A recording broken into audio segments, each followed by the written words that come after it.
ሰላም ተመልካቾቼ እንዴት ናችሁ? ዛሬም ከነገና ተመልሻለሁ። በጣም አሪፍ የሚባሉ የስፖርት መረጃዎችን ይዤላችሁ መጥቻለሁ። ከአርሰናል ቤት፣ ከማንቸስተር ዩናይትድ ቤት እና ደግሞ ሌሎች ትላልቅ የዝውውር ጉዳዮችን ደግሞ ይዤላችሁ መጥቻለሁ። የስፖርት ቤተሰቦች ለቻናሉ አዲስ ከሆኑ ሰብስክራይብ በማድረግ የቻናላችን ቤተሰብ ይሉ ደወል ምልክቱንም ደግሞ ተጭነው ሁሌ የሚለቀቁትን የስፖርት መረጃዎችን በዚህ ስፖርት ሴናሪዮ በተባለው ቻናላችን ማግኘት ይችላሉ። በየቀኑ መረጃዎችን እያደረስኳችሁ እገኛለሁ። ብዙ ወሳኝ የሚባሉ ስሞችን በዛሬ መረጃዎቼ ላይ አካትቻለሁ እና የስፖርት ቤተሰቦች ሰብስክራይብ፣ ላይክ፣ ሼር እያደረጋችሁ ለሚቀጥሉት ደቂቃት አብራችን ቆዩ። ቀደም ብለን የምንጀምረው ከዚህ ትልቅ ዝውውር ጋር በተያያዘ አንዳንድ ጉዳዮች እየተነሱ ይገኛሉ። ያው የአንዲዮ ማንዴን የዝውውር ጉዳይና ደግሞ ሌላኛውን የኦሊሴን ጉዳይ ደግሞ በደንብ እናነሳለን። የስፖርት ቤተሰቦች በተለይ የአንዲዮ ማንዴ ከሪያል ማድሪድ ጋር ስሙ እንደተያያዘ ይታወቃል። ከትናንት ወደ አመሻሽ ላይ ሪያል ማድሪድ ይፋዊ የሆነ የ90 ሚሊዮን ጥያቄ ይዞ መጥቶ ነበር። ኖርማሊ ሙሉ ፓኬጁ 100 ሚሊዮን ፓውንድ ነግሬያቸዋለሁ። 100 ሚሊዮን ፓውንድ አካባቢ የሚጠጋ ፕሮፖዛል ነበር ያቀረበው። አርቢ ላይፕዚግ እሱን እንደማይቀበል ተረጋግጧል። አርቢ ላይፕዚግ ቢያንስ ለተጫዋቹ ከ120 ሚሊዮን ፓውንድ በላይ እንደሚፈልግ ነው የተነገረው እና ተጫዋቹን ለማስፈረም ብዙ ክለቦች ፍላጎት እንዳላቸው ብዙ ክለቦችም ጥረት እያደረጉ እንደነበር ነግሬያቸዋለሁ። በተለይ ከፕሪሚየር ሊግ ራሱ እንደነ ማንቸስተር ሲቲ እና አርሰናል ያሉ ክለቦች ትልቅ ኢንትረስት እንዳላቸው ሲዘገብ ነበር። ጥያቄም እንደጠየቁ ተነግሯል። ከሁለቱም ሳይድ ልንገራችሁ። ከማንቸስተር ሲቲ ሳይድ በተለይ ትናንትና ፍሎሪያን ፕሌተንበርግ አንዳንድ መረጃዎችን ሲያወጣ ነበር። ያው የጀርመን ጋዜጠኛ ነው እና ያው አርቢ ላይፕዚግ ውስጥ ስለሚጫወት የተጫዋች ከጀርመን ጋር የሚያያዙ ተጫዋቾች ወይም ጀርመን ውስጥ ከሚጫወቱ ተጫዋቾች ጋር ብዙ መረጃዎችን ያነሳላ። ምን አለ ይሰው ፍሎሪያን ፕሌተንበርግ ማንቸስተር ሲቲ 100 ሚሊዮን ፓውንድ ለተጫዋቹ ለማቅረብ ዝግጁ ነው። ነገር ግን ሪያል ማድሪዶች ግን ለመዝጋት ይቅርታ አርቢ ላይፕዚጎች ግን ይህንን ጥያቄ ለመዝጋት አሁንም ተዘጋጅተዋል የሚል መረጃ ይዞ ወጥቶ ነበር ትናንትና ማለት ነው። ፋብሪሾ ሮማኖ ደግሞ አመሻሽ ላይ ይህንን ጉዳይ ብሬክዳውን አደረገው ወይንም ተናገረ። ምን አለ ማንቸስተር ሲቲዎች አሁን ላይ ለተጫዋቹ ፍላጎት የላቸውም። ምክንያቱም ይሄ ጉዳይ ከ7 ቀን በፊት የተፈጠረ ነው። ማንቸስተር ሲቲዎች ለተጫዋቹ መክፈል ያለባቸውን ለመክፈል እና ተጫዋቹን ለማስፈረም ፍላጎት እንዳላቸው ለአርቢ ላይፕዚግ ጠይቀው ነበር። ነገር ግን አርቢ ላይፕዚጎች ተጫዋቹን መሸጥ ቢፈልጉም ያው አሁንም ቢሆን ለገበያ ያቀረቡት ተጫዋችም ቢሆን ተጫዋቹ ግን ለመደራደር ፍላጎት አላሳየም። ልክ ለማንቸስተር ሲቲ ይህንን አድርጓል። ልክ ማንቸስተር ሲቲ ላይ እንዳደረገ ሁሉ ደግሞ አርሰናል ላይ አድርጎታል። አርሰናልም ልክ የሮጀርስ ዝውውር ውድቅ እንደተደረገ በኋላ ወይም የሮጀርስ ዝውውር ወደ ቼልሲ ከተሳካ በኋላ ልክ እሱን እንዳወቀ ወደ ተጫዋቹ ሄዶ ነበር፣ ወደ ዲዮማንዴ ማለት ነው እና ተጫዋቹ ለማስፈረም ጥረት በሚያደርግበት ሰዓት ተጫዋቹ ለመደራደር ዝግጁ አይደለም። ስለዚህ ተጫዋቹ ማንቸስተር ሲቲንም አርሰናልንም አይፈልግም። ተጫዋቹ ማንን ነው የሚፈልገውና ፓሪስ ጀርሜን ፍላጎት ነበረው። ፐርሰናል ሙሉ ጨርሰው ነበር። ኮንትራት ጉዳይ ተስማምተው ነበር። ሁሉም ነገር አልቆ ነበር። እስካሁን ድረስ ያው ኮላፕስ አልሆነም። አሁንም ቢሆን ፓሪስ ጀርሜኖች ተጫዋቹ ማስፈረም ይፈልጋሉ። ነገር ግን ሪያል ማድሪድ መጥቷል። ሪያል ማድሪድም ተጫዋቹ ለማስፈረም ፍላጎት አሳይቷል። ይህንን ሲያውቅ ደግሞ ተጫዋቹ ከሪያል ማድሪድ ጋርም ተስማምቷል። ከፔዥም ከሪያል ማድሪድ ጋር አሁን ፐርሰናል ስምምነቱ የተጠናቀቀው። የቀረው ጉዳይ አሁን የክለቦቹ ጉዳይ ነው። 100 ሚሊዮን ፓውንድ ውድቅ ተደርጓል። 100 ሚሊዮን ፓውንድ ፓኬጅ 90 ሚሊዮን ፓውንድ ሲደመር 10 ሚሊዮን ፓውንድ ፓኬጅ ያለው አዶንስ ያለው ክፍያ ነበር ሪያል ማድሪድ ያቀረብ፣ ውድቅ ተደርጓል። በሁለተኛ ፕሮፖዛል ይመለሳል። እስካሁን ድረስ ዝውውሩ ላይ እየሰራ ነው። ሁሉም ሰዎች በዚህ ዝውውር ላይ ተሳትፏል የሚል መረጃ ነው ይዞ የወጣው ፋብሪሾ ሮማኖ። ስለዚህ ንግግሮች ይቀጥላሉ። ዲዮማንዴን ለማስፈረም አሁንም ቢሆን ሪያል ማድሪድ እየሰራ ይገኛል። ማንቸስተር ሲቲ ግን የለም። አሁንም ልነግራችሁ የምፈልገው ነገር ማንቸስተር ሲቲ በዝውውሩ ላይ የለም። አርሰናልና ማንቸስተር ሲቲ ይህንን ካወቁ በኋላ ተጫዋቹ መዘዋወር እንደማይፈልግና ለመደራደር ዝግጁ እንዳልሆነ ሲያውቁ ከዝውውሩ ወጥተዋል ማለት ይቻላል። ይህንን ጉዳይ ነው ያለው ፋብሪሾ ሮማኖ። እንጠብቅ፣ ትልቅ ዝውውር ሊኖር ይችላል። በተለይ ዲዮማንዴ ወደ ሪያል ማድሪድ መሄድ ከሆነ አንዳንድ ከአርሰናል ጋር የሚያገናኛቸው ነገሮች አሉ። እሱም በደንብ የምናነሳው ይሆናል ከአርሰናል ጋር በተያያዘ። ዲዮማንዴ ግን አሁን ወደ ሪያል ማድሪድ ለመዘዋወር ተዘጋጅቷል። ፔዥም ቢሆን ተጫዋቹ ማስፈረም ይፈልጋል። ሌላኛው ከሪያል ማድሪድ ጋር በተያያዘ የማይክል ኦሊሴን ጉዳይ እናንሳና ወደ ክለቦቻችሁ መረጃዎች አልፋለሁ ማለት ነው። የማይክል ኦሊሴን ጉዳይ ስናነሳ ፋብሪሾ ሮማኖ በተለይ ከጥቂት ሰዓታት በፊት የተናገረውን ነገር ነው የምነግራችሁ። ሪያል ማድሪድ ማይክል ኦሊሴን በሁለቱ ክለቦች መካከል ያለውን ጥሩ ግንኙነት ሊጎዳ በሚችል መንገድ ለማስፈረም እንደማያደርሰው ለባየር ሙኒክ ግልጽ አድርጓል የተባለው እና ምንም እንኳን ፍሎሬንቲኖ ፔሬዝ ኦሊሴን በጣም ቢወደውም እና እሱ ለማስፈረም ፍላጎት ቢኖረውም ሪያል ማድሪድ ተጫዋቹን የሚያስፈርመው ባየር ሙኒክ ለመደራደር ፈቃደኛ ከሆነ ብቻ ነው። በአሁኑ ጊዜ በተለይ በዚህ ክረምት ላይ ይህ የሚሆን አይመስልም። ሪያል ማድሪድ አሁን ትኩረቱ ሙሉ በሙሉ ወደ ዲዮማንዴ ማስፈረም አዙሯል ተብሏል። ስለዚህ የስፖርት ቤተሰቦች የኦሊሴ የዝውውር ጉዳይ የሆነ ጊዜ ሚሆን ይመስል ነበር። ነገር ግን አሁን ላይ መረጃዎችን እንደምንመለከተው ከሆነ ማይክል ኦሊሴን ሪያል ማድሪድ ለማስፈረም ፈቃደኛ ሳይሆን ባየር ሙኒኮች ይህን ተጫዋች ለመሸጥ ፈቃደኛ ስላልሆኑ ይሄ ተጫዋች ወደ ሪያል ማድሪድ የመዘወሩ ነገር ጠባብ ሆኗል።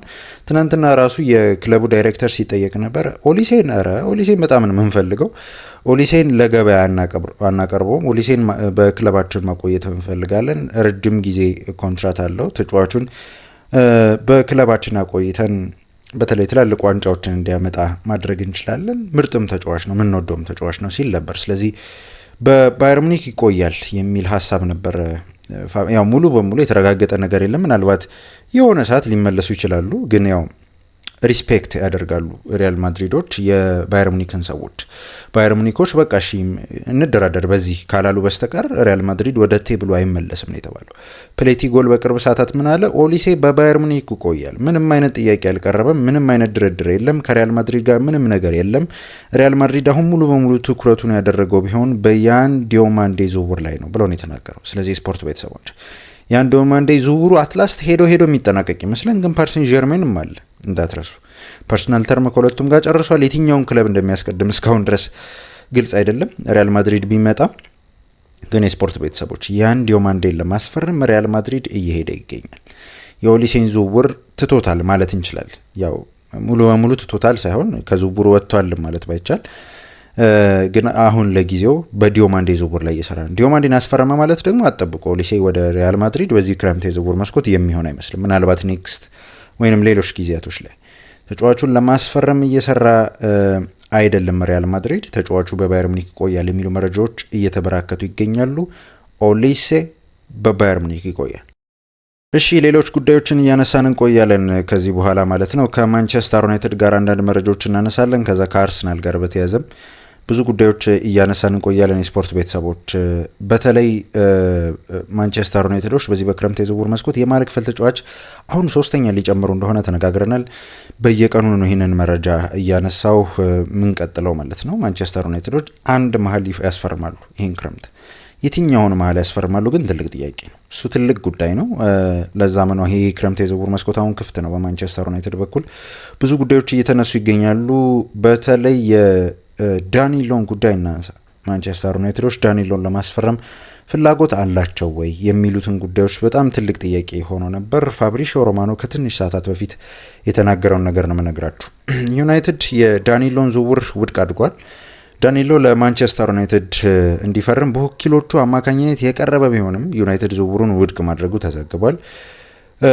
ዳኒሎ ለማንቸስተር ዩናይትድ ዝውውር ቀርቦ የነበረው በተጫዋቹ ወኪሎች አማካኝነት ነበር። ማንቸስተር ዩናይትዶች ግን በአሁኑ ወቅት ትኩረታቸውን በሌሎች ቅድሚያ በሚሰጧቸው የዝውውር ኢላማዎች ላይ በማድረጋቸው ምክንያት ይህን ዝውውር ለመፈጸም ምንም አይነት ፍላጎት የላቸውም የሚል መረጃ ነው የወጣው። ስለዚህ ስፖርት ቤተሰቦች አትደናገሩ። በተለይ ማንቸስተር ዩናይትድ ደጋፊዎች አንድም ነግራችሁ ነገር ማንቸስተር ዩናይትዶች ዳኒሎን በዚህ ሰዓት የማስፈረም ፍላጎት የላቸውም ወይንም ዳኒሎ ቴብል ላይ ቢቀርብ ይህን ተጫዋች የማስፈረም ፍላጎት ምንም አይነት ፍላጎት የላቸው።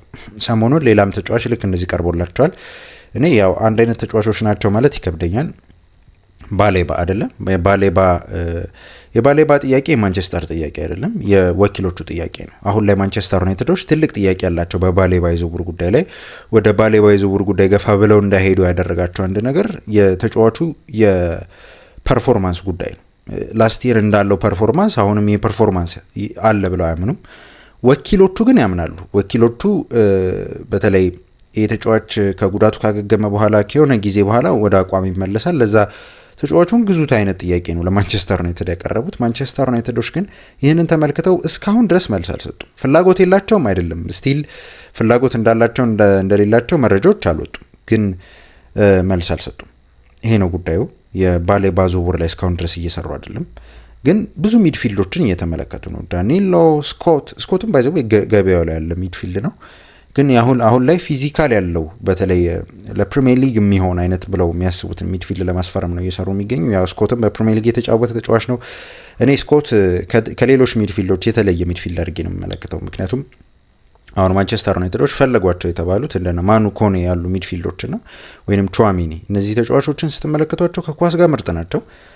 ይበልጡኑ ደግሞ ፊዚካሊም ደግሞ በጣም ምርጥ ናቸው አይደለ? በጣም የተጋጣሚ ክለቦች ካሪዝማቸውን አይቶ የሚፈራቸው አይነት ሚድፊልዶች ናቸው።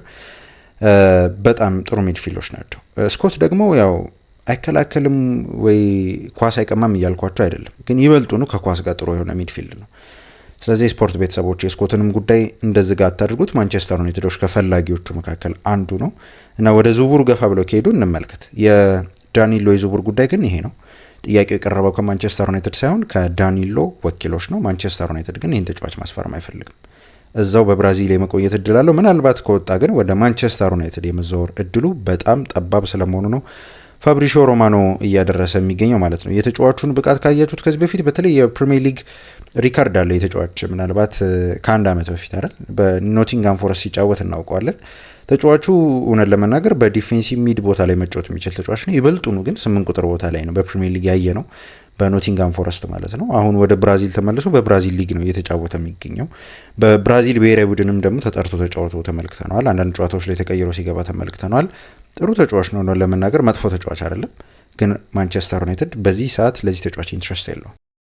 እሺ የዳኒሎን ጉዳይ አነሳን። አሁን ደግሞ የዚህን ተጫዋች ጉዳይ እናንሳ፣ የማኑ ኮኔን የዝውውር ጉዳይ ማለት ነው። ማኑ ኮኔን ለማስፈረም ማንቸስተር ዩናይትዶች ፍላጎት አላቸው የሚሉ መረጃዎች አሉ። እውነት ለመናገር አዎ ማንቸስተር ዩናይትዶች ትናንትና እንዳደረስኳቸው ትናንትና መረጃውን ሳነሳላችሁ ነበር። አመሻሽ ላይ አንዳንድ መረጃዎችን ሳነሳ ነበር ስለ ማኑ ኮኔ። ትልቅ የሆነ ኢንትረስት አለ ከማንቸስተር ዩናይትድ ጋር። በተለይ ዓለም ዋንጫው ከተጠናቀቀ በኋላ ተጫዋቹን በመመልከት ላይ ናቸው ወይም እየተከታተሉት ነው የሚሉ መረጃዎች ሲወጡ ነበር። ይህንን ፋብሪሾ ሮማኖም አረጋግጧል።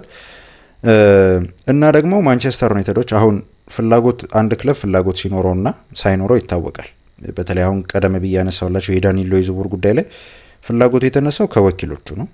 የዳኒሎ ወኪሎች መጥተው ኦኬ ይህን ተጫዋች ማስፈረም ትፈልጋላችሁ፣ ገበያው ላይ ያለ ወደ ትልቅ ክለብ መዘዋወር ይፈልጋል እና ደግሞ የምታስፈርሙት ከሆነ ያው ዳኒሎ ብለው ጥያቄ ያቀረቡ ማንቸስተር ዩናይትዶች ይህንን አልፈለጉም። እንደዚህ ነው ያለው ፋብሪሾ ሮማኖ። ስለዚህ ከማንቸስተር ዩናይትድ ፍላጎት የለም እያልኳችሁ ነው። የማኑ ኮኔ የዝውውር ጉዳይ ላይ ግን ማንቸስተር ዩናይትዶች ከማኑ ኮኔ ወኪሎች የመጣ ጥያቄ አይደለም። ማንቸስተር ዩናይትዶች ለወኪሎቹ ያቀረቡት ጥያቄ ነው። ለወኪሎቹ ስለ ተጫዋቹ የዝውውር ጉዳይ ጠይቋል የማንቸስተር ዩናይትድ ሰዎች። በተለይ በዚህ በክረምት የዝውውር መስኮት በጣም አሪፍ የሚባል ጊዜ ነው እያሳለፉ የሚገኙት ባይነኝ እኔ። ማንቸስተር ዩናይትዶች በተለይ ከባለፉት ዓመታት ብዙ ዝውውሮች የተማረ ይመስለኛል። ማንቸስተር ዩናይትዶች ብዙ ተጫዋች ላይ በጣም ከፍተኛ ገንዘብ ከማውጣት ይልቅ ስም የሌላቸው አይደሉም፣ ስም አላቸው፣ ጥሩ ተጫዋቾች ናቸው። ብዙ ገንዘብ ግን አያወጡም ማንቸስተር ዩናይትዶች እና ጠንቀቅ እያሉ በተለይ የዳታ ዝውውር ነው እያስፈረሙ የሚገኙት። በቃ ደንበኛ ዳታ አይደል፣ በጣም አሪፍ ዳታቸውን ተመልክተው ነው ተጫዋቾችን እያስፈረሙ የሚገኙት። አንድሬ ሳንቶሽ ሌሎች ሚድፊልዶችን አስፈርሟል አይደል ማንቸስተር ዩናይትዶች እና አሁን ይህንን ተጫዋች ለማስፈረም ጥረት እያደረጉ ነው። ማኑ ኮኔ በጣም ጥሩ ተጫዋች ነው። እኔ በተለይ እንደነገርኳችሁ ኳስ ወደፊት የሚጫወት ደፋር የሆነ ሚድፊልድ በጣም ነው የምወደውና ማንቸስተር ዩናይትዶች እየተመለከቱት ያሉት ሚድፊልድ ይህንን ሚድፊልድ ነው። የፈረንሳይ ብሔራዊ ቡድን ጨዋታ ላይ ከተመለከታችሁት አላቅም፣ ምናልባት የፈረንሳይ ጨዋታን በደንብ የተመለከታችሁ የስፖርት ቤተሰቦች ትኖራላችሁና ኮኔና ቹዋሚኒን አንድ የሚለያቸው ነገር ምንድን ነው? ኮኔ በጣም ደፋር ፓሶችን በማቀበል የሚታወቅ ሚድፊልድ ነው። እንደዚህ አይነት ሚድፊልዶች እኔ ብዙ ፓሶችን በማድረግ ያው ምንም ያህል ይበላሽባቸው ስኬታማ የሚሆን ግን ክለባቸው በደንብ እንዲያጠቃ ለማድረግ በሚያደርጉት እንቅስቃሴ ላይ በጣም የተጠመዱ ናቸውና በጣም አሪፍ ሚድፊልዶች ናቸው። እንደዚህ አይነት ሚድፊልዶች አሪፍ ታይፕ የምላቸው ሚድፊልዶች እንደዚህ አይነት ሚድፊልዶች ናቸው። ባክ ፓስ የማያበዙ ወደፊት መጫወት የሚወዱ። ካዝሜሮም እንደዚህ አይነት ሚድፊልድ ነበር። ባክ ፓስ ከማብዛት ይልቅ ወደፊት ወደ ጎን በጣም ጎበዝ ሚድፊልድ ነው። እንደኔ ያው እድሜው ሄደ ክለቡን ለቀቀ እንጂ ጥሩ ሚድፊልድ ነው ለኔ። ካዚሜሮ በደንብ ይተካላቸዋልም ብዬ አስባለሁ። ማኑ ኮኔ ከመጣ እንደተባለው ከሆነ ከ50 እስከ 60 ሚሊዮን ፓውንድ ለተጫዋቹ ይጠየቃል። ሮማ ክፍት ነው። ሮማ ለመደራደር ዝግጁ ነው። እስካሁን ድረስ የመጣ ግን ጥያቄ የለም። ለወኪሎቹ ግን አንዳንድ ጥያቄዎች አንስቷል። ማንቸስተር ዩናይትዶች እየተከታተሉት ነው። ሪያክሽን ይወስዳሉ? እንመልከት። ማንቸስተር ዩናይትዶች ግን ትልቅ ኢንትረስት በተጫዋቹ ላይ ያሳድረዋል። እሺ አንድ ጉዳይ ላንሳና ከማንቸስተር ዩናይትድ ጋር ያሉትን ጉዳዮች እናብቃ። የስፖርት ቤተሰቦች ያው በተለይ አንዳንድ መረጃዎችን እየተመለከትኩ ነበር። ማኑ ኮኔ በሮማው ተጫዋች ማኑ ኮኔ ከራሽፎርድ ጋር የስዋፕ ዲል ዝውውር ሊኖር ይችላል የሚሉ መረጃዎችን ስመለከት ነበር። የመሆኑ እድል ጠባብ ነው ለመናገር። ያው ይሄ ሀሳብ የተነሳበትን ምክንያት ልንገራችሁ። ማንቸስተር ዩናይትዶች በተለይ ይህንን ተጫዋች በዚህ በክረምት የዝውውር መስኮት ሊሸጡትም ላይሸጡትም ይችላሉ። እውነት ለመናገር ራሽፎርድ እስካሁን ድረስ የተዘጋ ጉዳይ አይደለም። ተጫዋቹ እየተመለከቱት ነው። በተለይ በዚህ ፕሪሲዝን ካሪክ መመልከት ይፈልጋል እና ተጫዋቹ እንዲመጣ አድርጎታል። ወደ ማንቸስተር ዩናይትድ እንዲመለስ ያደርገዋል እና 11 ቁጥር ይሰጠዋል እየተባለ ነበር። አይዶን እሱን አላቅም፣ ግን የስፖርት ቤተሰቦች ይመጣና ይህንን ፕሪሲዝን በደንብ ይመለከተዋል እና ማይሆን ከሆነ ሊሸጠው ዝግጁ ነው። እና አንዳንድ መረጃዎች በቅርብ ሰዓታት የወጡ መረጃዎችን ልንገራችሁ። ምንድን ያሉት? ማንቸስተር ዩናይትዶች ለራሽፎርድ ለሚጠይቀው ሳምንታዊ ደግሞ ዝግጁ አይደሉም፣ ወይም 350,000 ፓውንድ በሳምንት ለመክፈል ዝግጁ አይደሉም እና አሁን ለገበያ ያወጡት ይመስላል የሚሉ ጋዜጦችን ነው እየተመለከትኩ የሚገኘው። እና ለገበያ ሲያወጡት ደግሞ ሮማዎች ኢንትረስት እንዳላቸው ይታወቃል ለራሽፎርድ። ስለዚህ ከኮኔ ዝውውር ጋር ስዋፕ ሊያደርጉት ይችላሉ፣ ወይም ይህም ጥያቄ ማንቸስተር ዩናይትዶች ሊያነሱት ይችላሉ የሚል መረጃ ነው የወጡ። አሁን ግን በደንብ ልንገራቸው የስፖርት ቤተሰቦች፣ እነዚህ ጋዜጦች ሌሎች ጋዜጦችን በጣም አከብራለሁ እያሉት ስላሉት ነገር በደንብ አከብራለሁ። እስካሁን ድረስ እንዳለኝ መረጃ ግን በተለይ ታማኝ የሚባሉ ጋዜጠኞች እንዳነሱት መረጃ ግን ራሽፎርድ በማንቸስተር ዩናይትድ የፕሪሲዝን ጊዜያቶች በደንብ ይታያል። እማይሆን ከሆነ ሊሸጥ ይችላል። እማይሆን ከሆነ ስለ ሳምንታዊ ደሞዙ አይደለም እየነገርኳቸው የሚገኘው፣ ስለ ፐርፎርማንሱ። እማይሆን ከሆነ በዚህ በክረምት የዝውውር መስኮት ሊሸጥ ይችላል።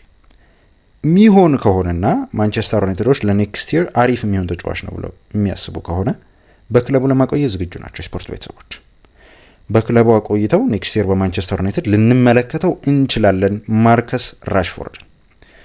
ስለ እንደዚህ አይነት ሀሳቦች አልተነሱም እስካሁን ድረስ። ምናልባት የጣሊያን ጋዜጦች እንደዚህ አይነት ሀሳብ ማንቸስተር ዩናይትድ የማንሳት ሀሳብ አለው ብለው ካላሰቡ በስተቀር እስካሁን ድረስ እንደዚህ አይነት ጉዳዮች የሉም። የኮኔ ጉዳይ ሰፓሬት ጉዳይ ነው፣ ሌላ ጉዳይ ነው። ማንቸስተር ዩናይትድ በሚድፊልድ ቦታ ላይ የሚያስበው ገንዘብ አውጥተው ሊያስፈርመው የሚችለው ሚድፊልድ እንጂ በራሽፎርድ ስዋፕ የሚያደርገው ሚድፊልድ አይደለም። ራሽፎርድ ሌላ ጉዳይ፣ ኮኔ ሌላ ጉዳይ። እንደዚህ አይነት መረጃዎች አሉ የስፖርት ቤተሰቦች። ይህንን ጉዳይ በደንብ ልንገራችሁ ብዬ ነው። ማርከስ ራሽፎርድ በማንቸስተር ዩናይትድ በፕሪሲዝን ጨዋታዎች በደንብ ተመልከቱት። ይህንን ፐርፎርማንስ ከወደደው ካሪክ ተጫዋቹ ለማቆየት ዝግጁ ነው። ስለ ሳምንታዊ ደሞዙ እስካሁን ድረስ የተነሱ ሌሎች ጉዳዮች የሉ።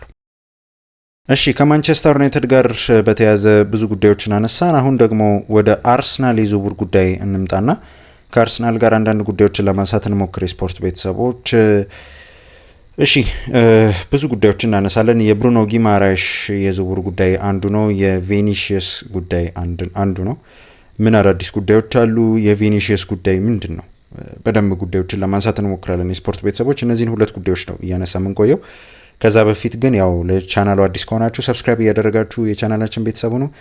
ይሄ ሶስተኛ ቪዲዮዎቻችን ነው የስፖርት ቤተሰቦች። ያው በደንብ እየታዩልን ነው። በጣም አመሰግናለሁ ሁላችሁም ላይክ ሰብስክራይብ እያደረጋችሁ ስለሆነ የዚህ ቻናል ቤተሰብም እየሆናችሁ ስለሆነ በጣም አመሰግናለሁ። አዲስ ከሆናችሁ ግን ሰብስክራይብ፣ ላይክ፣ ሼር እያደረጋችሁ እንድትመለከቱ ጠይቃለሁ። ቢያንስ እስኪ ይህንን ቪዲዮ የስፖርት ቤተሰቦች 2000 ላይክ እናስገባው። ሁላችሁም ላይክ ስታደርጉ ነው ደግሞ 2000 ላይክ የሚገባውና እስኪ ሁላችሁም ላይክ እያደረጋችሁ ለእናንተ በጣም የትንሽ ሰከንድ ስራ ነው፣ ለእኔ ግን በጣም ትልቅ የሚጠቅመኝ ጉዳይ ነው እና የስፖርት ቤተሰቦች ሰብስክራይብም ደግሞ ላይክም ማድረግ ለእናንተ በጣም የትንሽ ሰከንድ ስራ ስለሆነ እንድታደርጉልኝ ይጠይቃለሁ፣ እንድታበረታቱኝ ይጠይቃለሁ። በየቀኑ መረጃዎች እንዳደርሳችሁ ሞቲቬት እንድታደርጉኝ ይጠይቃለሁ። የስፖርት ቤተሰቦች ስለምታደርጉልኝ አመሰግናለሁ። እያደረጋችሁ ስለምትመለከቱ በጣም አመሰግናለሁ የስፖርት ቤተሰቦች። እሺ ከአርሰናል ጋር በተያያዘ የብሩኖ ጊማራሽን የዝውውር ጉዳይ እናንሳ። በቅርብ ሰዓታት ፋብሪሾ ሮማኖ ይዞት የወጣውን መረጃ ላንሳላችሁና ከሌሎች መረጃዎች ጋር በደንብ አነሳዋለሁ። ከፋብሪሾ ሮማኖ በፊት ግን ይህንን ጉዳይ ላንሳላችሁ። ሉክ ኤድዋርድስ የተባለ ወይም የቴሌግራፍ ጸሐፊ ነው ይህ ሰው እና ምን አለ? ሉክ ኤድዋርድስ አርሰናል ብሩኖ ጊማራሽ ከኒውካስትል ለመልቀቅ ጥያቄ እንዲያቀርብ ግፊት እንዲያደርግ በመጠባበቅ ላይ ይገኛል ብሎ ነው ያለው። እሺ ይህንን ጉዳይ በደንብ አነሳላችኋለሁ። ፋብሪሾ ሮማኖ ያለውን ልንገራችሁ። አርሰናል በሚቀጥለው ሳምንት ብሩኖ ጊማራይሽን ለማስፈረም ከኒውካስትል ጋር ቀጥተኛ አዲስ ድርድር እንደገና ይጀምራል ተብሎ ይጠበቃል። ብሩኖ የግል ውል ስምምነት ሁኔታዎች ላይ የተስማማ ሲሆን ሚኬል አርቴታም ለአርሰናል ምርጥ አማካይ እንደሆነ ያምንበታል። ይህ አዳዲስ ግንኙነት የሚያደርጉበት ወሳኝ ሳምንት ይሆናል። አርሰናልም በከፍተኛ ቁርጠኝነት ይንቀሳቀሳል በብሩኖ ጊማራይሽ የዝውውር ጉዳይ። ይህንን ጉዳይ ነው ያለው። እሺ አመሻሽ ላይ አንዳንድ መረጃዎች ሲወጡ ነበር። እስካሁን ድረስ ታማኝነት ያላቸው ናቸው ብዬ አላስብም። 80 ሚሊዮን ቀረበ፣ 80 ሚሊዮን ፓውንዱን ኒውካስትል ተቀበለ የሚሉ ጋዜጦች አሉ እና ብዙዎች ምን እያሉ ነው? ይህ ጋዜጣ ቶናሊ ወደ ቶተናም ሲሄድ ብሬክዳውን ያደረገው ጋዜጣ ነው እና ልክ እንደዛ ሁሉ የብሩኖ ጊማራይሽን የዝውውር ጉዳይ ዘግቦታል። በ80 ሚሊዮን አርሰናል ተስማምቷል የሚሉ ጋዜጦች አሉ። አልተስማማም። እስካሁን ድረስ እንደ መረጃዎች ከሆነ ወይም በቅርብ ሰዓታት እንዳየዋቸው መረጃዎች ከሆነ ብሩኖ ጊማራይሽን ለማስፈረም አርሰናል እስካሁን ድረስ ቴብል ላይ ያለው ገንዘብ 70 ሚሊዮን። አርሰናል ከ70 ሚሊዮን በላይ እስካሁን ድረስ ለማቅረብ አልተዘጋጀም። ሌሎች መረጃዎች የሉም። ግን እስካሁን ድረስ እኔ ፋብሪሾ ሮማኖ እንዳለው ከሆነ አርሰናል ተስፋ አልቆረጥም። አሁንም ቢሆን ኒውካስትል ዩናይትዶች ውድቅ ቢያደርጉም የሆነ ያህል ጥያቄዎች ምናምን ቢፈልጉም 85 ምናምን ቢሉም አርሰናል እስካሁን ድረስ ተስፋ አልቆረጥም። አሁንም ቢሆን ብሩኖ ጊማራይሽን ለማስፈረም እየሰራ ይገኛል። በተለይ ኔክስት ዊክ ወይም ቀጣይ ሳምንት ከነገ ጀምሮ ማለት ነው በጣም ትልቅ ስራ ይጠብቀዋል። አርሰናል ጫና ያደርጋል፣ ተጫዋቹን ለማስፈረም ይሰራል። ይሄ ነው ጉዳዩ። ብሩኖ ጊማራይሽን ለማስፈረም እየሰራ ይገኛል። ሉክ ኤድዋርድስ ስላነሳው ጉዳይ ግን እናንሳ። እኔ እውነት ይሄ ጉዳይ ያስፈልጋል ብዬ ነው ማስበው። ያስፈልጋል ብዬ አስባለሁ። በተለይ ልክ እንደ አሌክሳንደር ኢሳክ በቃ ወደ ልምምድ አልመጣም ምናምን ቢል ለአርሰናል የሚጠቅመው ጉዳይ ይመስለኛል። በዚህ ሰዓት ግን አይደለም። ጫና ግን ማድረግ አለበት ብለው ያስባሉ የአርሰናል ሰዎች። ብሩኖ ጊማራይሽ ምን አይነት ጫና ነው እንዲያደርግ የሚፈለገው? ብሩኖ ጊማራይሽ ልቀቁኝ የሚል ጫና እንዲያደርግ ይፈልጋል እና በዚህ ምክንያት ይህንን ጫና የሚያደርግ ከሆነ ኒውካስትሎች ልክ እንደ ኢሳክ እስከ መጨረሻው የዝውውር መስኮት ጊዜ ድረስ ተጫዋቹን ለማቆየት ላይገደዱ ይችላሉ። ወይንም ተጫዋቹን ያለ ፍላጎቱ ለማቆየት ፍላጎት ስለሌላቸው ተጫዋቹ ሊለቅ ይችላሉ። ለዛ ነው ፕሬሸር ማሳደር አለበት እያለ የሚገኝ። እኔ አንድ ቃል ሰምቻለሁ። በተለይ አንድ ጋዜጠኛ ቤን ጃኮብስ በቅርብ ሰዓታት አንዳንድ ጥያቄዎች ሲጠየቅ ነበርና ምን ሲል ሰምቻለሁ? ኒውካስትሎች በጣም ፈርተዋል። የአርሰናል ጥያቄዎች በጣም እያስፈሯቸው ይገኛሉ እና ይሄ 70 ሚሊዮን ሲመጣ ቴብል ላይ ከሳምንት በፊት ደግሞ 55 አርሰናል በወኪሎቹ በኩል አቀረቡ ሲባል ፍርሃት አለ በኒውካስትል በኩል ይህን ተጫዋች ላለማጣት።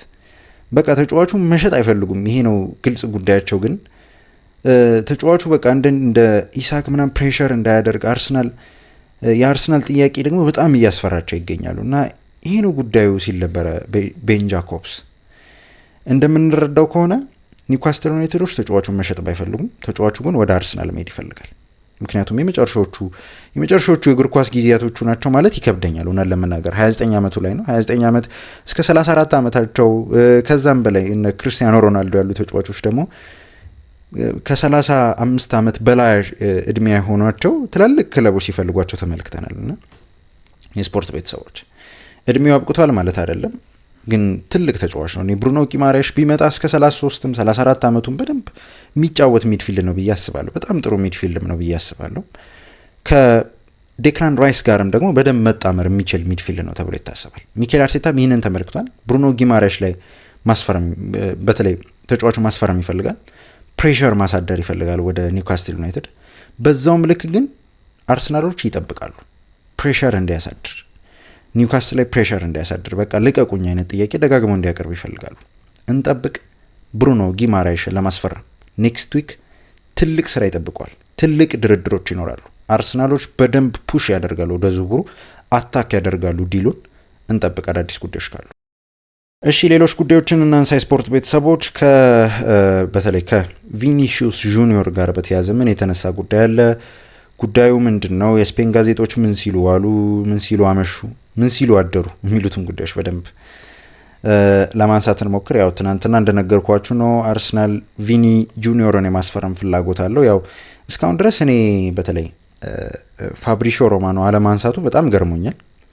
ምናልባት ግን በአንዳንድ ሳይድ ስትመለከቱት አርሰናል ፍላጎት አለው ነው እንጂ የተባለው ሌሎች ነገሮችን አላደረገም። ወይንም ሪያል ማድሪድን ቁጭ አድርጎ በቃ ተጫዋቹ ማስፈረም እንፈልጋለን ስንት ነው የምፈልጉት ምናምን አላለም።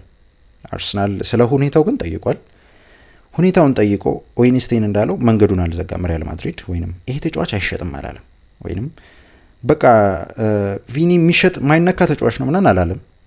ለዝውውሩ ክፍት ነው ሪያል ማድሪድ ዲዮማንዴ ለማስፈረም እየሰራ ነው። አሁን ከዲዮማንዴ ጋር ላያይዘው ይሄን ጉዳይ በተለይ ዲዮማንዴ ማስፈረም ይፈልጋል ተብሏል አይደል? ሪያል ማድሪድ ቅድም አንስቼላችኋለሁ። ኦል ኢን ወይንም ዝውውሩ ላይ ሁሉም ሰዎች ተካተዋል። የሪያል ማድሪድ ሰዎች ሙሉ የዲዮማንዴን ዝውውር ለመጨረስ እየሰሩ ይገኛሉ። ምናልባት ዛሬ ምናልባት በሚቀጥሉት ቀናት ምናምን ዝውውሩ ሊጠናቀቅ ይችላል ብዬ እኔ በግሌ ያስባለሁ። ዲዮማንዴ መምጣቱ ፕሬሸር አሳድሯል፣ በተለይ ቪኒሺዮስ ላይ። ለቪኒሺዮስ ጠንካራ መልእክት አስተላልፏል የሚሉ የስፔን ጋዜጦች አሉ። በጣም ቅርብ የሚባሉ እንደና አልቫሬዝ ያሉ ጋዜጠኞች እንደዚህ ነው ያሉት። ፋብሪሽ ሃውኪንስ የሚባለው ጋዜጠኛ በቅርብ ሰዓታት ምን አለ? ቪኒ የሚለቅ ከሆነ ማድሪድ ዲዮማንዴን ተተኪው አድርጎ ይቆጥረዋል እና ፕሬሸር እያሳደረ ነው ይህ ጉዳይ አለ። ከተጫዋቹ ጎን ያለው ጉዳይ ልንገራችሁ። ተጫዋቹ ጎን ጋር ያለው ጉዳይ ሰኞ ይመለሳል ወደ ሪያል ማድሪድ።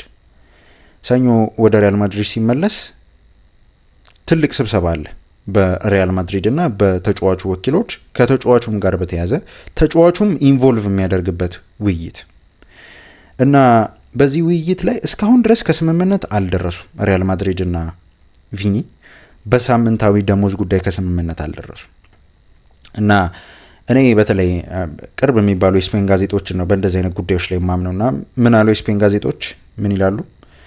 ሳምንታዊ ደሞዙ ሳይሆን ችግር ያመጣው ሪያል ማድሪድ እና በተለይ ቪኒ በሚያደርጉት ንግግር ላይ ትልቅ ችግር ያመጣው እሱ ሳይሆን ከሳምንታዊ ደሞዙ በኋላ ያለው የቦነስ ክፍያ ግን ቪኒሺዮስ ጁኒዮር ምንም አልተመቸውም። ቦነስ ክፍያ አለ። የትኛውም ሳምንታዊ ደሞዝ ሲኖር የሆነ አይነት የቦነስ ክፍያዎች ይኖራሉና የቀረበው የቦነስ ክፍያ ለኔ ይመጥናል ብሎ አላሰበም ቪኒሺዮስ ጁኒዮር ነው የተባለው። እሺ ከአርሰናል ጎን የሳምንታዊ ደሞዙ ችግር አይሆንም? እስኪ ይህንን ጉዳይ እንደ ጥያቄነት ካነሳን በቅርብ ሰዓታት አንዳንድ መረጃዎችን እየተመለከትኩ ነበርና የአርሰናል ሃይራርኪ ላይ ያሉ ሰዎች ለዚህ ጉዳይ ግሪን ላይት ሰጥተዋል፣ ወይንም ቪኒን እንዲያስፈርሙ ትእዛዝ ሰጥተዋል። በተለይ ጆሽ ክሮንኬ ይህንን ጉዳይ ትናንት ዌይንስቲን ሲያነሳ ነበር። ግሪን ላይት ሲሰጥ አለ በባለፉት ቀናት ስለ ተጫዋቹ የሳምንታዊ ደሞዝ ስትራክቸር ጉዳይ ወይንም እየጠየቀ ስላለው ሳምንታዊ ክፍያ ጉዳይ በደንብ አጥንተዋል የአርሰናል ሰዎች። በዚህ ጉዳይም ደግሞ አርሰናሎች ይህንን ፕሮፖዛል ለማቅረብ ዝግጁ ናቸው የሚል መረጃ ነው የወጣው። ስለዚህ ሳምንታዊ ደሞዙ ምናምን ከፍተኛ እንደሚሆን አውቃለሁ፣ ግን አርሰናሎች ይህንን ለመክፈል ዝግጁ ናቸው። ሱፐርስታር ለማምጣት ዝግጁ ናቸው በዚህ በክረምት የዝውውሩ መስኮት። ቪኒሺዮስ ጁኒዮር ላይ ከሳምንታዊ ደሞዙ እስከ መጨረሻው በተለይ ክለብ ትክለብ የሚያደርጉት ንግግር ራሱ ያን ያህል ችግር ይሆናል ተብሎ አይጠበቅም። ግን ሰኞ ስምምነቱን መጠበቅ አለብን። ቪኒ ሲመለስ ከሪያል ማድሪድ ጋር ስለሚያደርገው ንግግር መጠበቅ አለብን።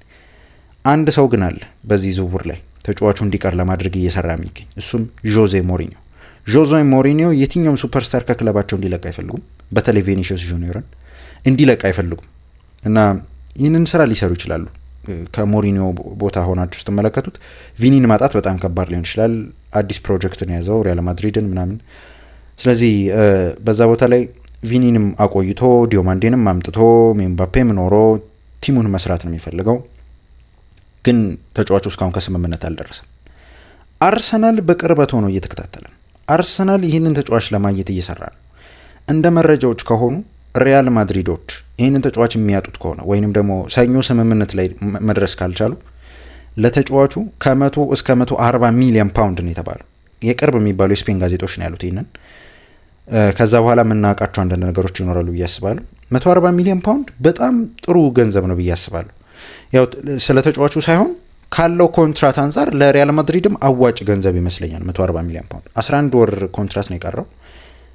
አንድ አመት ራሱ አይሆንም። 11 ወር ኮንትራት ነው የቀረው ቪኒሺዮስ ጁኒዮር እና ለነዚህ 11 ወር ኮንትራት ነው አርሰናል 140 ሚሊዮን የሚከፍለው እንደማለት ነው። እና የስፖርት ቤተሰቦች እንመልከት። እንቅስቃሴዎች ይኖራሉ ተብሎ ይታሰባል። ግን እንቅስቃሴዎች የሚኖሩት ከሰኞ በኋላ ነው። አርሰናል ሁኔታውን ከተመለከተ በኋላ ነው። መንገዶች እየፈለገ ነው ተብሏል። በዚህ ዝውውር ላይ ግን አንድ ነገር ልንገራችሁ። የፕሪሚየር ሊግ ክለቦች በተለይ ትልቅ ኢንትረስት አላቸው። የስፔን ጋዜጦች ምን አሉ? አርሰናል ፍላጎት ያለው ክለብ ነው፣ ደግሞ ቪኒ ከለቀቀ የሚሄደው ክለብ አርሰናል እመኑኝ እያሉ ነበር የስፔን ጋዜጦች። እና የመሄድ ድሉ ወደ አርሰናል የሚሉ ጋዜጦች አሉ። ግን ሊቨርፑልም አለ እንዳትረሱት። ሊቨርፑልም ተጫዋቹን የማስፈረም ፍላጎት አለው። ሌሎች ክለቦች መምጣታቸው አይቀርም። እኔ ሊቨርፑል ሊሄድ ይችላል ባይ ነኝ። በተለይ ግን በቀኝ ክንፍ ነው አሁን ሊቨርፑሎች ተጫዋችን እየፈለጉ የሚገኙት፣ ምክንያቱም ሞሳላን አልተኩም። ቪኒ ደግሞ ሞሳላን ለመተካት አይመጣም። ምናልባት በሉዊስ ዲያዝን የዛሬ 2 ዓመት ያጡትን ተጫዋች የእሱን ቦታ ሊተካ ሊመጣ ይችላል እንጂ በቀኝ ክንፍ በኩል አይመጣም ቪኒሲየስ ጁኒየር። ስለዚህ ሌሎች ተጫዋቾችን ሊመለከቱ ይችላሉ። ግራኝ የሆኑ ይበልጥ ተጫዋቾችን ለመመልከት ይጥራሉ ተብሎ ይታሰባል። ቪኒሲየስ ጁኒየር አሁንም ቢሆን ከአርሰናል ጋር ስሙ የተያዘው ተጫዋች ነው። የስፖርት ቤተሰቦች እሺ፣ ሌላኛውን ጉዳይ እናንሳ። ከአርሰናል ጋር በተያያዘ ብዙ መረጃዎችን አነሳን። የቪኒንና የጊማራሽን ጉዳይ በደንብ አነሳን። የመጨረሻውን ጉዳይ እናንሳና እናብቃ ማለት ነው። በተለይ የሞሳላህን ጉዳይ እናንሳ። ሞሳላህ ከሊቨርፑል እንደለቀቀ ይታወቃል። አሁን ሊቨርፑልን ከለቀቀ በኋላ ደግሞ ወዴት ያመራል? በጣም ትልቅ ጥያቄ ሆኗል። እና ከሳምንታት በፊት የሰማነው አንድ ስም አለ። እሱም ቤሽኪታሽ። አዎ ቤሽኪታሽ። ሞሳላ ዝውውሩ ለመጨረስ እየሰራ ይገኛል። በነፃ ወደ ቤሽኪታሽ ለመዘዋወር እየሰራ ይገኛል የተባለው በተለይ እንደ መረጃዎች ከሆነ አንዳንድ የቀረቡለትን ኮንትራት ኒኮ ሺራ በደንብ ብሬክዳውን እያደረገው ነበር። ኒኮ ሺራ ታውቁታላችሁ፣ ያው ብዙ ጊዜ ፐርሰናል ተርም ላይ የሚሰራ አይነት ጋዜጠኛ ነው እና ፐርሰናል ተርሞችም ከየትኛውም ጋዜጠኞች በፊት የሚያገኝ አይነት ሰው ነው። በጣም ደግሞ ታማኝ የሚባል አይነት ሰው ነው እና ምን አለ ኒኮ ሺራ ለተጫዋቹ የአመት 12 ሚሊዮን ፓውንድ የሚያስገኝለትን ደሞዝ ነው ያቀረቡለት ነው የተባለው። 12 ሚሊዮን ፓውንድን ያው አካፍሉት በወሮቹ እና 12 ሚሊዮን ፓውንድ የሚያስገኝለትን ሳምንታዊ ደሞዝ አዘጋጅተውለታል እና እስከ 2027 የሚያቆየውን ኮንትራት ልክ እንደ ትሮሳርድ እስከ 2027 የሚያቆየውን ኮንትራት አዘጋጅተውለታል እና 1 አመት ደግሞ ኦፕሽን አለው የማራዘም ነው የተባለው። ስለዚህ የስፖርት ቤተሰቦች ኦፕቲሚስቲክ የሚባል ንግግሮች ተደርገዋል እና ከዚህም በኋላ ደግሞ ኦፕቲሚስቲክ የሆኑ ንግግሮች ይኖራሉ ተብሎ ይታሰባል የተባለው በተለይ ቪሴንዞ ኢታሊያኖ የሚባል የክለባቸው ዳይሬክተር አለ። ከሱ ጋር ትልቅ የሚባል ኦፕቲሚስቲክ ንግግሮች ተደርገዋል እና ምናልባት ኔክስት ዊክ ዝውውሩ ይጠናቀቃል ብዬ አስባለሁ ሲል ነበር ኒኮ ሺራ ሲናገር የነበረው። ስለዚህ ሞሳላህ አሁን ክለብ ያገኘ ይመስላል። ሊያንድሮ ትሮሳርድን ያስፈረመውን ቤሽኪታሽን አሁን ሞሳላህን ደግሞ ለማስፈረም እየሰሩ ነው። በቃ ተጫዋቾች ትላልቅ ተጫዋቾችን እየተመለከተ ነው። ምክንያቱም ያው በባለፉት ዓመታት ከዋንጫዎች ርቋል ቤሽኪታሽ። ከዛ አንጻር ነው ስታሮችን ለማስፈረም የሞከሩ የሚገኙት። ትሮሳርድን አስፈርመዋል። አሁን ደግሞ ሞሳላህን ይቀጥላል። እንጠብቅ። በሳምንታዊ ደሞዝ ጉዳይ ግን ትልቅ ኢሹ አይሆንም እና ከስምምነት ደርሷል ብሎ ደግሞ ኒኮ ሺራ ዘግቧል። ተመልካቾቼ የዛሬ መረጃዎቼ እነዚህን ይመስሉ ነበር። አሪፍ የሚባሉ የስፖርት መረጃዎችን አስችላችሁ ነበር። ብሩኖ ጊማራሽ፣ ቪኒ፣ ኮኔ፣ ራሽፎርድ፣ ዲዮማንዴ፣ ኦሊሴ እነዚህን ስሞች እያነሳን አብረን ቆየን። የስፖርት ቤተሰቦች ለቻናሉ አዲስ ከሆኑ ሰብስክራይብ እያደረጋችሁ የቻናላችን ቤተሰብ ነው። የደወል ምልክቱንም ደግሞ ተጭነው ሁሌ የሚለቀቁትን የስፖርት መረጃዎችን በዚህ ስፖርት ሴናሪዮ በተባለው ቻናላችን ማግኘት ይችላሉ። ሰብስክራይብ፣ ላይክ፣ ሼር እያደረጋችሁ አብራችሁኝ ስለቆያችሁ አመሰግናለሁ። ብዙ መረጃዎችን እንዳገኛችሁ አስባለሁ የስፖርት ቤተሰቦች። ስለዚህ ላይክ እያደረጋችሁ ይህንን ቪዲዮ እንድታበቁ ይጠይቃለሁ። ቢያንስ 2000 ላይክ እናስገባው ብያችኋለሁ። ሁላችሁም ደግሞ ላይክ ስልታደርጉ ነው 2000 ላይክ የሚገባው። ስለምታደርጉ አመሰግናለሁ። በቀጣይ ቪዲዮ ደግሞ እስከምንገናኝ የስፖርት ቤተሰቦች ቸር ሰንብቱልኝ ባይ ነኝ።